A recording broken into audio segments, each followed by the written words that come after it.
सभी को नमस्कार। मैं मानसा संस्कृत क्लासेस में आपका फिर से एक बार स्वागत है। और आज बड़ी खुशी की बात है कि हरियाणा सरकार ने बहुत लंबे प्रतीक्षा के बाद विज्ञप्ति आज जारी की है, जिसमें लगभग 7,000 से ज़्यादा टीजीटी की पोस्ट निकाली है। हम जिक्र कर रहे हैं संस्कृत भाषा का, संस्कृत से संबंधित जो आपकी टोटल रिक्तियाँ हैं। सामान्य हरियाणा की 714 है, मेवात कैडर की इसके अंदर 212 रिक्तियाँ हैं। ठीक है, तो इसमें हम आज इनमें क्या क्या योग्यता चाहिए, क्या क्या इसके अंदर चाहिए, तो सारी चीज़ों का मैं अच्छी प्रकार से जिक्र करूँगा। तो सबसे पहले तो मैं आपको बता दूं कि इसके जो सबमिशन ऑफ एप्लीकेशन की डेट रहेगी 23 फरवरी, यानी कि आज 21 तारीख है। परसों से आपको एप्लीकेशन आप सबमिट कर सकते हो। इसकी जो क्लोजिंग डेट रहेगी 15 मार्च रहेगी। ध्यान दीजिए, 15 मार्च से पहले पहले आपने अपनी एप्लीकेशन सबमिट कर देनी है। परंतु अगर किसी कारण से फीस डिपॉजिट 15 मार्च तक नहीं हो पाई है तो कोई बात नहीं, उसके लिए उन्होंने 5 दिन अतिरिक्त दिए, 20 मार्च तक। 15 मार्च लास्ट डेट है, 20 मार्च नहीं है। आपकी किसी कारण से 15 मार्च तक अपने एप्लीकेशन सबमिट हो गए, फीस डिपॉजिट नहीं हुए, उसके लिए 5 दिन एक्स्ट्रा मिल जाते हैं, तो वो 20 मार्च तक आपकी रहेगी। हम संस्कृत के विषय में ये बात करेंगे क्योंकि हमारा संस्कृत के कार्य के क्षेत्र में रहा है हमारा संस्कृत से संबंधित। तो संस्कृत में जो इसकी योग्यता अर्हता है उसके बारे में बातचीत कर लेते हैं। सभी की उम्र 18 से 42 साल है, वो सभी के पे लागू होता है।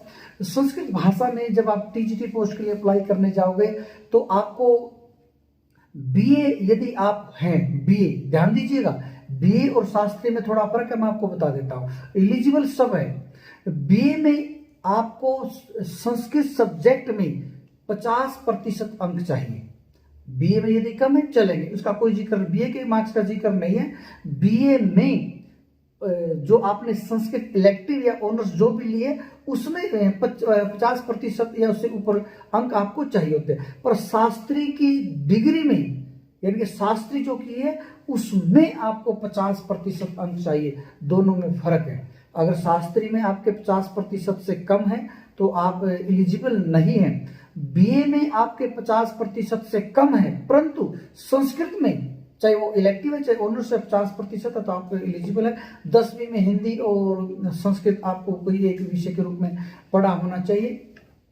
तो इसमें एक नई चीज आपको देखने को मिलेगी। यदि आप स्नातक हैं और आपके पास जेबीटी की डिग्री है तो भी वो बीएड का काम करेगी। ठीक है ना, उसमें साफ साफ लिखा हुआ जेबीटी है या डीएड है तो उसमें वो आपका बीएड का काम करेगी।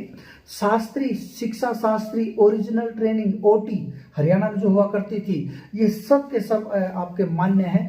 उसमें किसी प्रकार का कोई भेदभाव शिक्षा शास्त्र के साथ इसमें नहीं किया गया है।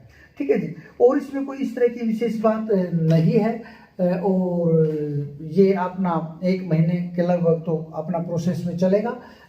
इसमें जो इससे संबंधित जो एप्लीकेशन सबमिट कराना, फीस डिपॉजिट कराना, लगभग 20 मार्च उसमें आ रहा है। उसके बाद फिर अगला पड़ाव रहेगा।